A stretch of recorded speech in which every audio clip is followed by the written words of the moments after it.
Students, welcome to our YouTube channel. आज के video में हम नर्सिंग कॉम्पिटिटिव एग्जाम के लिए इंपॉर्टेंट क्वेश्चंस डिस्कस करने वाले हैं।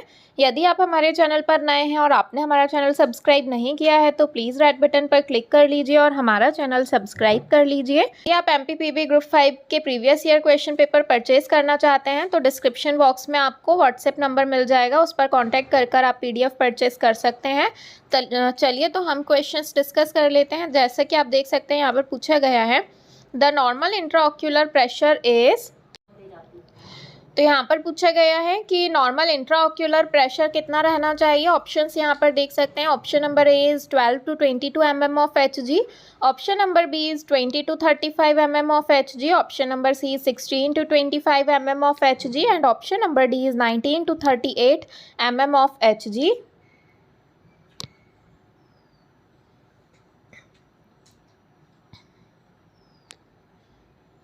तो यहाँ पर इसका जो राइट आंसर है that is option number A 12 to 22 mm of Hg। Normal intraocular pressure 12 to 22 mm of Hg रहना चाहिए। उसके बाद नेक्स्ट क्वेश्चन में पूछा गया है what should be the temperature of water used for cold sponging. यहाँ पर पूछा गया है कि कोल्ड स्पंजिंग करते टाइम जो वाटर का टेम्परेचर है वो कितना रहना चाहिए।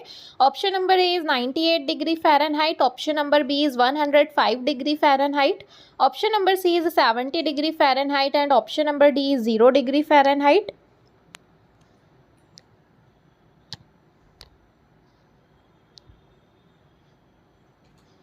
तो यहाँ पर इसका जो राइट आंसर है that is option number C 70 degree Fahrenheit. यदि हम कोल्ड स्पंजिंग कर रहे हैं तो वाटर का टेम्परेचर हमें 70 डिग्री फ़ारेनहाइट रखना है।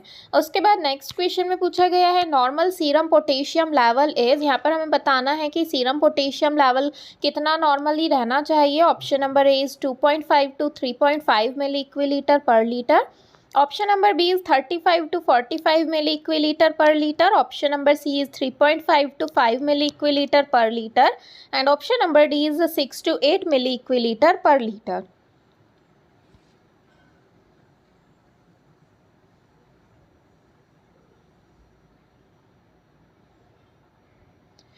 तो यहाँ पर इसका जो राइट आंसर है that is option number C 3.5 to 5 milliequivalent per litre normal यहाँ पर पोटेशियम सीरम पोटेशियम लेवल रहना चाहिए। उसके बाद नेक्स्ट क्वेश्चन में पूछा गया है dehydration is caused in the human body due to. यहाँ पर पूछा गया है डिहाइड्रेशन किसकी वजह से होता है। Option number A is loss of water, water के लॉस होने की वजह से, option number B is loss of salt, salt के लॉस होने की वजह से, option number C is less of vitamins, vitamins की कमी होने के कारण and option number D is loss of minerals या फिर मिनरल्स की कमी होने के कारण।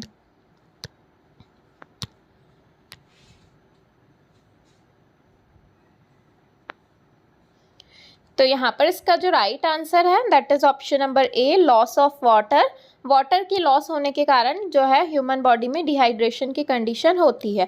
उसके बाद यहाँ पर पूछा गया है which among the following electrolyte has to be replaced in a client with vomiting and diarrhoea.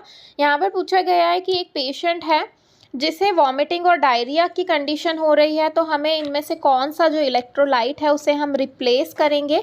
Option number A is sodium, option number B is potassium, option number C is calcium and option number D is magnesium.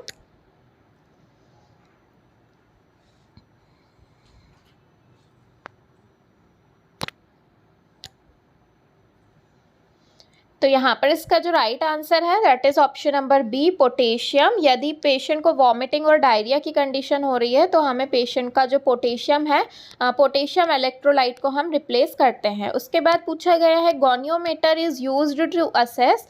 यहाँ पर पूछा गया है जो goniometer device होता है, scale होता है, उसे हम किस चीज़ के लिए यूज़ करते हैं, किस चीज़ को असेस करने के लिए।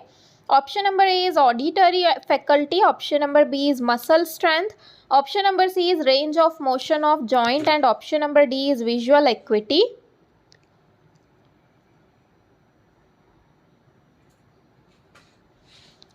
तो यहाँ पर इसका जो राइट आंसर है that is option number C, range of motion of joints. Joint के रेंज ऑफ मोशन को आइडेंटिफाई करने के लिए, असेस करने के लिए गोनियोमीटर यूज़ किया जाता है। उसके बाद नेक्स्ट क्वेश्चन में पूछा गया है toilet training should be started for a baby at the age of. यहाँ पर पूछा गया है बेबीज़ में टॉयलेट ट्रेनिंग हमें कौन से एज में स्टार्ट कर देना चाहिए। Option number A is infant, option number B is preschooler, option number C is school age and option number D is toddler.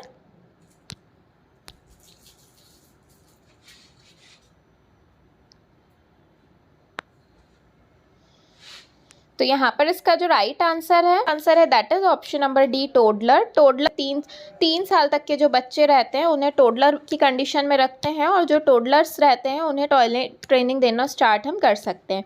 उसके बाद यहाँ पूछा गया है which of the following is a complication of mumps. यहाँ पर पूछा गया है कि मम्स का कॉम्प्लिकेशन इसमें से क्या हो सकता है। Option number A is orchitis, option number B is paralysis, option number C is myocarditis and option number D is herpes.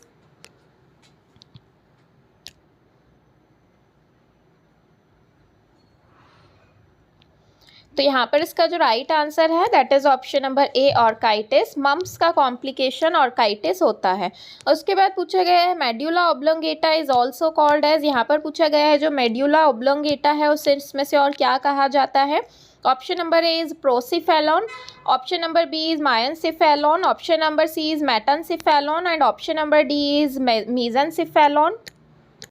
Answer है that is option number D, mesencephalon. मीगेटा को मीजनसिफेलन भी कहा जाता है। उसके बाद यहाँ पूछा गया है which of the following is not a clinical method of teaching. यहाँ पर पूछा है इसमें से कौन सी मेथड जो है क्लिनिकल मेथड नहीं है टीचिंग की। Option number A is case method and case study, option number B is nursing round and report and option number C is process recording and option number D is seminar.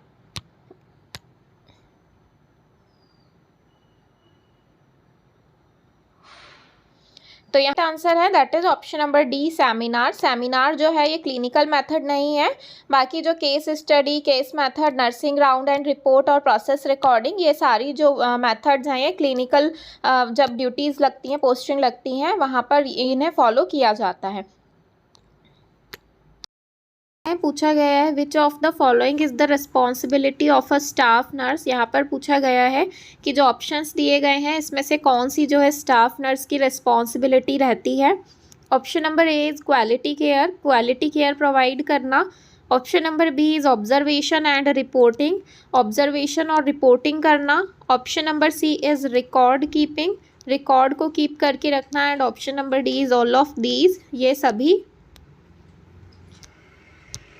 सकते हैं इसका जो right answer है that is option number D, all of these.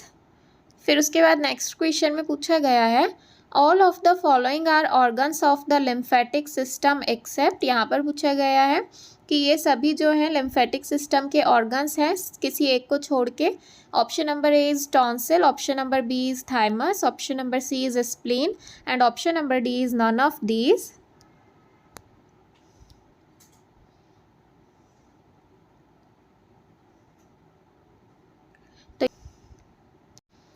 तो यहाँ पर इसका जो राइट आंसर है that is option number D, none of these.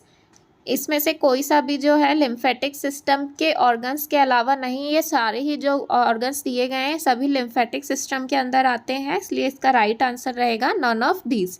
उसके बाद पूछा गया है which is the drug of choice for the management of eclampsia. यहाँ पर पूछा गया है एक्लेम्शिया के जो है उस ट्रीटमेंट के लिए, मैनेजमेंट के लिए कौन सी जो है ड्रग ऑफ चॉइस रहती है। Option number A is sodium nitroprusside, option number B is magnesium sulphate, option number C is dopamine and option number D is labetalol. तो यहाँ पर इसका जो राइट आंसर है that is option number B, magnesium sulphate.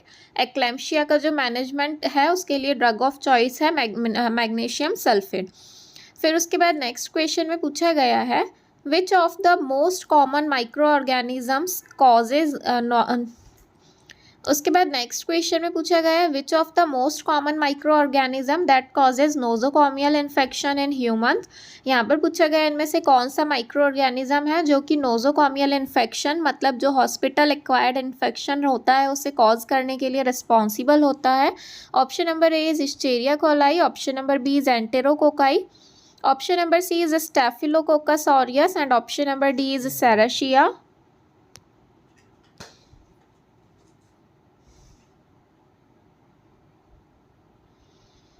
तो यहाँ पर इसका जो राइट आंसर है that is option number A Escherichia coli. Nosocomial होने के लिए जो यहाँ पर मोस्ट कॉमन माइक्रो ऑर्गेनिज्म है जिसके कारण नोजोकॉमियल इन्फेक्शन होता है हिस्टेरिया कोलाई। फिर उसके बाद नेक्स्ट क्वेश्चन में पूछा गया है during the time of any infection what will happen to the WBC count. यहाँ पर पूछा गया है यदि बॉडी में कोई भी इन्फेक्शन होता है तो उस टाइम पर जो WBC काउंट है वो क्या होगा। यहाँ पर ऑप्शंस देख सकते हैं। Option number A is increased, option number B is decreased, option number C is remain unchanged and option number D is fluctuating. बढ़ेगा, कम होगा, चेंज नहीं होगा या फिर जो है बढ़ भी सकता है या घट भी सकता है।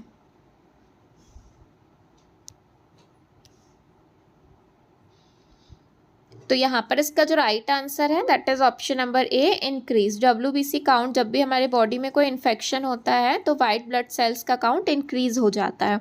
उसके बाद नेक्स्ट क्वेश्चन में पूछा गया है identify the part of the uterus among the following. यहाँ पर बताना है कि ये सभी जो है यूट्रस के पार्ट है, इनमें से कौन सा जो है यूट्रस का पार्ट है। Option number A is body, option number B is isthmus, option number C is cervix and option number D is all of these.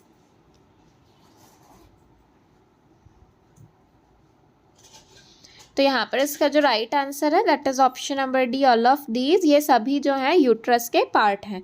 उसके बाद नेक्स्ट क्वेश्चन में पूछा गया है identify the food items that need to be avoided in a child with coeliac disease. यहाँ पर पूछा गया है कि आइडेंटिफाई करना है कि इनमें से कौन सा फूड है जो कि हमें सीलिएक डिसीज़ वाले जो चाइल्ड रहते हैं उन्हें अवॉइड करना रहता है, उन्हें देना नहीं रहता है।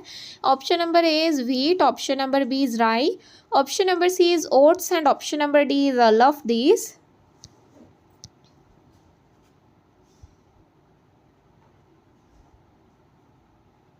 तो यहाँ पर भी इसका जो राइट आंसर है that is option number D all of these.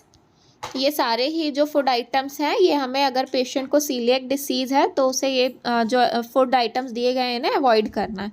उसके बाद पूछे गए what is the cause of nephrogenic diabetes insipidus. यहाँ पर पूछा गया है नेफ्रोजेनिक डायबिटीज़ इंसिपिडस होने का क्या कारण हो सकता है। Option number A is idiopathic, idiopathic का मतलब होता है अननोन या जिसका कारण आइडेंटिफाई ना हो। Option number B is post head injury, option number C is genetic and option number D is histiocytosis.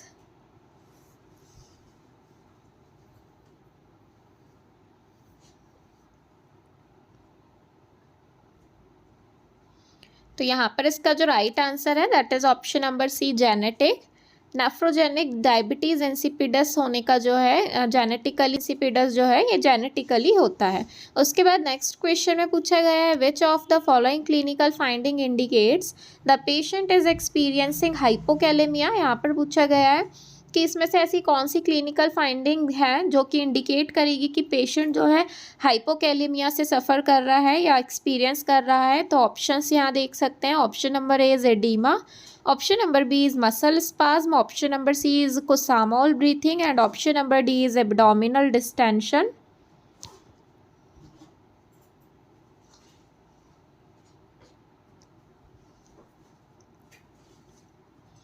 तो यहाँ पर इसका जो राइट आंसर है that is option number D abdominal distension.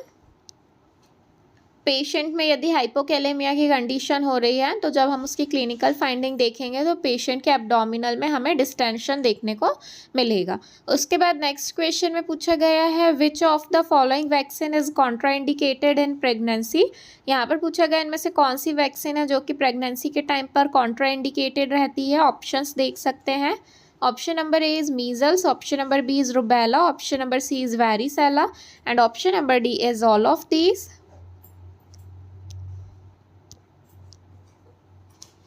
तो यहाँ पर इसका जो राइट आंसर है that is option number D, all of these. ये जो सारे ही वैक्सीन हैं ये प्रेगनेंसी के टाइम पर कॉन्ट्रा इंडिकेटेड रहते हैं। फिर उसके बाद नेक्स्ट क्वेश्चन में पूछा गया है anterior fontanelle close by the age of. यहाँ पर पूछा है एंटीरियर फॉन्टेनल वो है कौन सी एज में क्लोज हो जाते हैं। Option number A is 6 to 8 month, option number B is 12 to 18 month, option number C is 24 to 30 month and option number D is 30 to 60 month।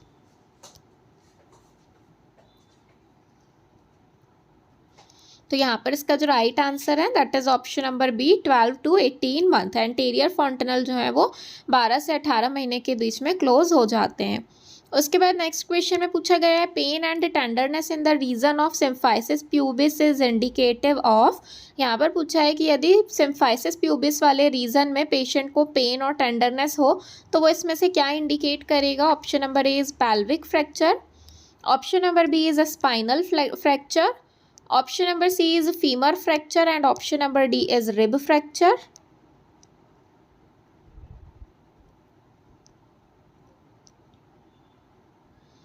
तो यहाँ पर इसका जो राइट आंसर है that is option number A, pelvic fracture. यदि symphysis pubis वाले region में pen और टेंडरनेस हो रही है पेशेंट को तो ये इंडिकेट करता है कि पेशेंट को पेल्विक फ्रैक्चर हो सकता है। उसके बाद नेक्स्ट क्वेश्चन में पूछा गया है who has written the Sanskrit book Meghdoot. यहाँ पर पूछा गया है जो संस्कृत बुक है मेघदूत वो किसके द्वारा लिखी गई है। Option number A is Tulsidas, option number B is Valmiki, option number C is Kalidas and option number D is none of these.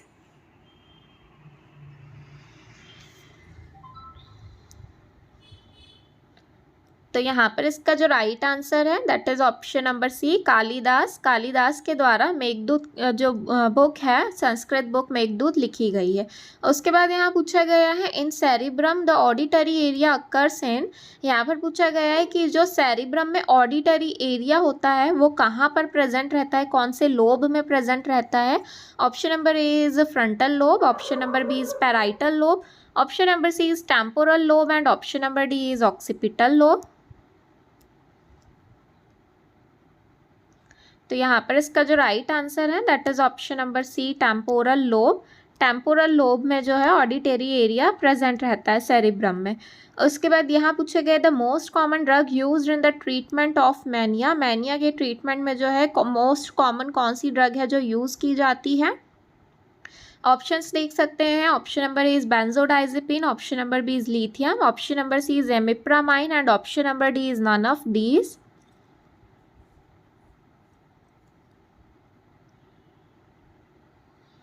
तो यहाँ पर इसका जो राइट आंसर है that is option number B, lithium. Mania के जो है ट्रीटमेंट के लिए मोस्ट कॉमनली लिथियम यूज़ की जाती है। उसके बाद यहाँ पर पूछा गया है what is the full form of VVM. VVM का फुल फॉर्म क्या है। Option number A is vaccine viability monitor, option number second is vaccine while monitor, option number 3 is vaccine verification monitor and option number 4 is viral viability monitor.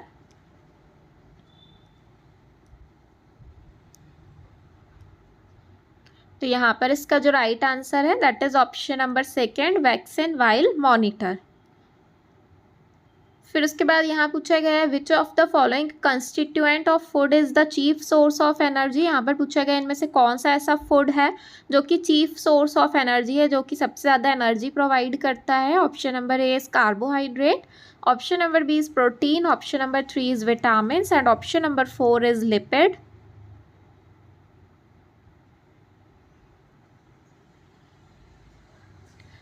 तो यहाँ पर इसका जो right answer है that is option number first, carbohydrate. Carbohydrate जो है सबसे ज़्यादा चीफ सोर्स है एनर्जी का।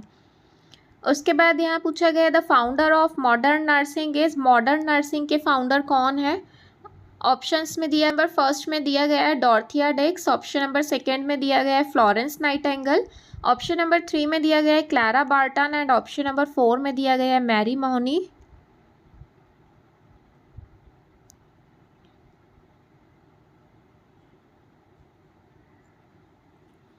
तो यहाँ पर इसका जो राइट आंसर है that is option number second, Florence Nightingale. Florence Nightingale जो है ये मॉडर्न नर्सिंग की फाउंडर हैं।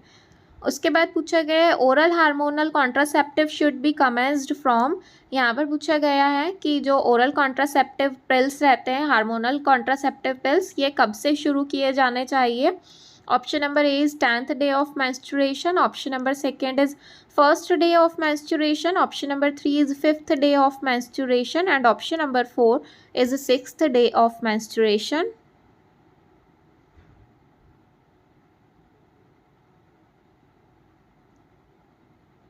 तो यहाँ पर इसका जो राइट आंसर है that is option number second, 1st day of menstruation. Menstruation के 1st डे पर ओरल हार्मोनल कॉन्ट्रासेप्टिव पिल्स जो हैं ये स्टार्ट करते हैं। उसके बाद यहाँ पूछा गया है the first bank managed by India was.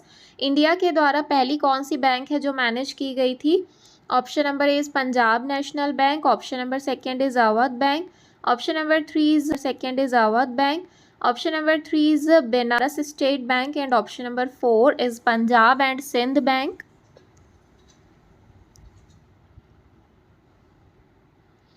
तो यहाँ पर इसका जो राइट आंसर है that is option number second, Awadh Bank. Awadh Bank जो है ये हमारे इंडिया में फर्स्ट टाइम ये जो है मैनेज की गई थी। आज के वीडियो में हमने नर्सिंग कॉम्पिटिटिव एग्जाम के लिए इंपॉर्टेंट क्वेश्चंस डिस्कस किए हैं। यदि आप MPPEB ग्रुप 5 के लिए जो प्रीवियस ईयर क्वेश्चन पेपर की PDF परचेज करना चाहते हैं, बल्कि डिस्क्रिप्शन बॉक्स में जो नंबर दिया गया है आप वहाँ पर कॉन्टैक्ट करके PDF परचेज कर सकते हैं। Thank you.